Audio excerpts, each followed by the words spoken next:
chew that bagel. That's it. This is Buddha side. Bye. Sorry. There's nowhere with a whole morning. If there was not so much activity getting there, I probably would have, you know. Yeah. But now because there's a lot happening, I'm like,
Guys. hi, we made it! And we here. Author's Lounge. MP over there. Hey. Then you because I'm even charging my phone now. Hey, we've been using it. So we arrived and we went through the museum for a bit, so you would have seen that. It's so hot, the humidity. So yeah, we are about to start. Let me put back my glasses, but we're about to start. We're just walking around checking the different venues and stuff and meeting a few of the people who have arrived. But yeah, so far so good.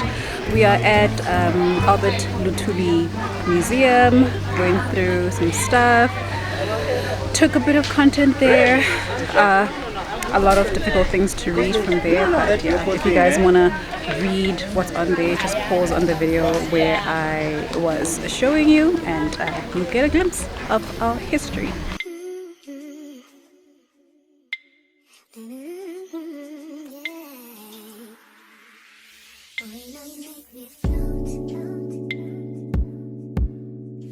Boy, really give me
Let the poet sing. Cannot raise our sons, nor erase our sins. The headline of this article is of an uncle who speaks with his knuckles. And the other page is of a couple where the man's fist feasts on his fiancée until her flesh is left gaping. And her body is now stitched together in stories of all that she's been through. Her cracked lips still forge a smile. She's trying to hide all of her pain. Yet the walls of this house holds a lot of secrets. And the neighbors now speak in whispers and claim that it is none of their business, so they remain silent. The public remains silent. We remain silent. Even the victim remains silent, yet her eyes scream for rescue. She says, "Help me." Being erased through the apartheid system, and she digs up the story and in a way tries to bring it back to the forefront to say, Uti, these things happen, and how do we retell our stories? How do we bring it into fruition, and for what purposes was this done, and what is the importance of us sort of correcting past mistakes, and whose responsibility is it to do so? And in part, this is what our conversation will be about, right? So Children of Sugarcane, I've given you a bit of a clue as to what it's about already. It is set in KZN, or what was then Port Natal, the colony of Natal, and it's about a young woman who leaves India to avoid an arranged marriage. She's 14 years old, she doesn't want to marry her cousin, and so she runs off. She runs away, leaves her family in the Madras Presidency, what is now Chennai in India, and she comes to Port Natal in the hope that she will find a life here, and because she's had access to a rudimentary education in India, she hopes that this is the place where she will find herself, get some access to education and improve her life, and perhaps find love as well. And nothing quite goes as planned once she reaches the colony of Natal, because it turns out to be a very brutal place indeed. So it's her story, but it's also a story of friendship, of love, survival, and the triumph of women in particular over a very cruel system. Sanbonani, good morning everyone. My name is Noktula Mazlugumsima, and my book is titled The Daughters of Nandi. And it's a story of Queen Nandi Kabebe. So the mother of Queen Shaka, umama weLembe. Ilembe leqhumanya amalembe ngokukhalipha. Unodumehlezi kamenzi. Ushaka akashayeki. So one of the most famous women in history, you know. So I have been fascinated by the story of Queen Nandi for a very long time, you know. She lived at a time before there was Twitter or any kind of popular media, but we all know her name, right? And she is the mother of the Zulu nation. So that for me was intriguing, because Inkosi Ushaka, we know that, you know, he built a nation, you know, from different polities, you know, because we were all royal, right? We are all royal. So we Kono Zulu, Kono Mazibuko, Kono Mhlongo, and Ilembe put everybody together, you know. But who was behind that? Queen Nandi. But where the book really begins is this supposed curse on her descendants because of how she was treated. So essentially, if I were to distill one theme, I would say the theme is love conquers all, because it really is about one of the greatest love stories. You know, she had her heart broken, and she was mad. You know, she was really, really, really angry, and she said, "This has happened to me, you know, so, and to my descendants, whoa." So the story is about, can over 200 years, can she reverse it? You know, can the power of love, can resilience, can gentleness overcome? Because her name is Nandi, but what we know from her praises is, you know, the antithesis of Nandi. We're a community. We stopped being what we were.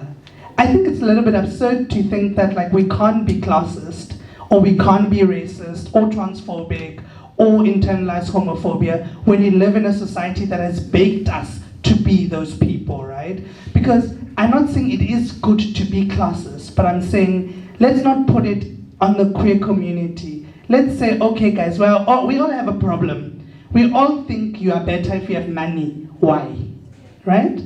I think it's particularly typified, right, in the queer community because you have the champagne gaze, the Great Dane gaze, the nerd gaze, that categories, ne? And people want to be part of those categories. Because unfortunately, even though we are oppressed, there is also this need to continue oppressing. So I will look as a better gay if I bring someone down, right? But I also want us to say the class issue is a wider issue that we need to deal with as a whole. I will make this example. I remember a couple of years in therapy, I said to my therapist, you know, I had a big realization. And he's like, what is it? I said, all my life I've had to perform in order to be loved, right? So excellence has been something that I've had to do in order for people to love me. And by that I mean even my family, right? Like if I got 100%, they would forget that I sewed my hips, right? If I am the top achiever wherever, they forget that I wore the dress that other time. And I think for many of us, excellence is not in our gene in a way that people want to believe. For many of us, it's a survival tool. And then what happens is that it even spills out in relationships, right? We start becoming overextenders, overperformers, overlovers, over everything. Because ultimately, you've lived your life doing excellently in order to be accepted. And that's just true. So people see it as an excellent thing, but for many of us, it's survival. Charity.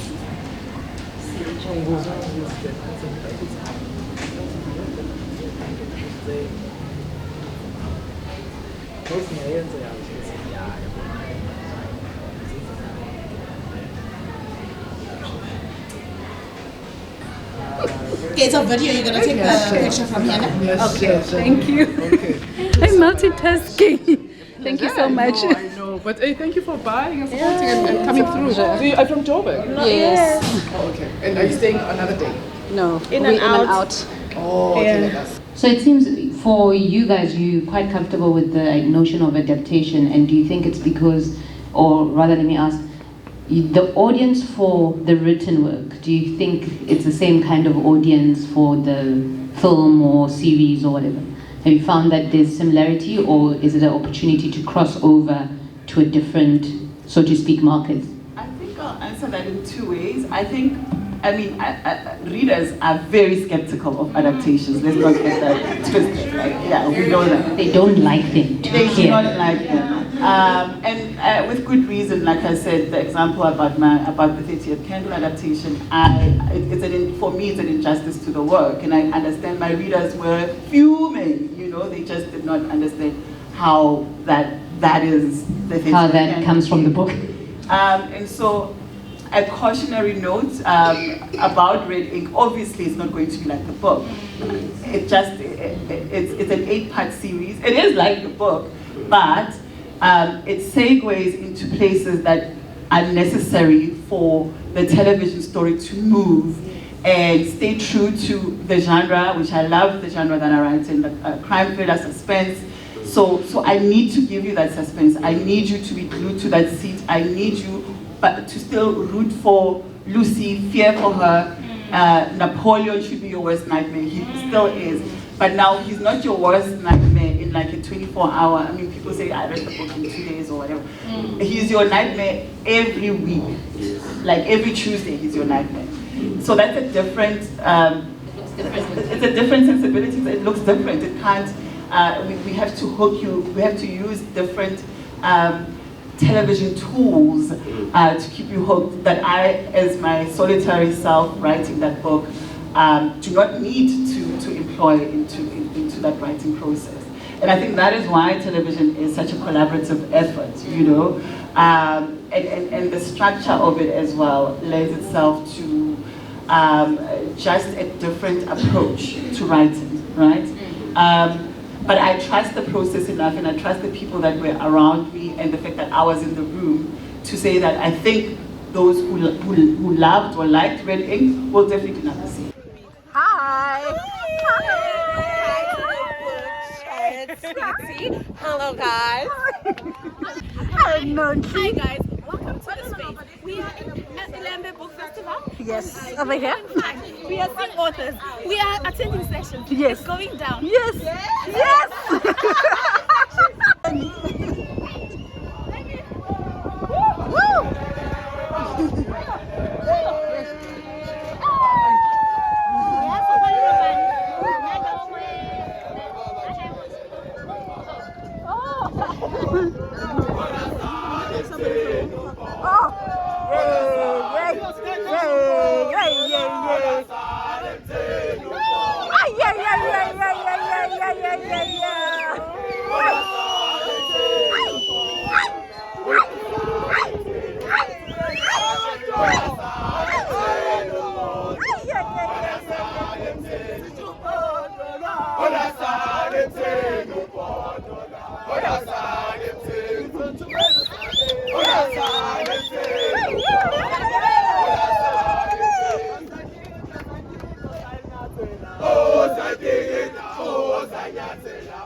It's us.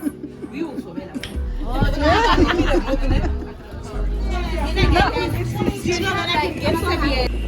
Say Ilembe Book Festival. Period.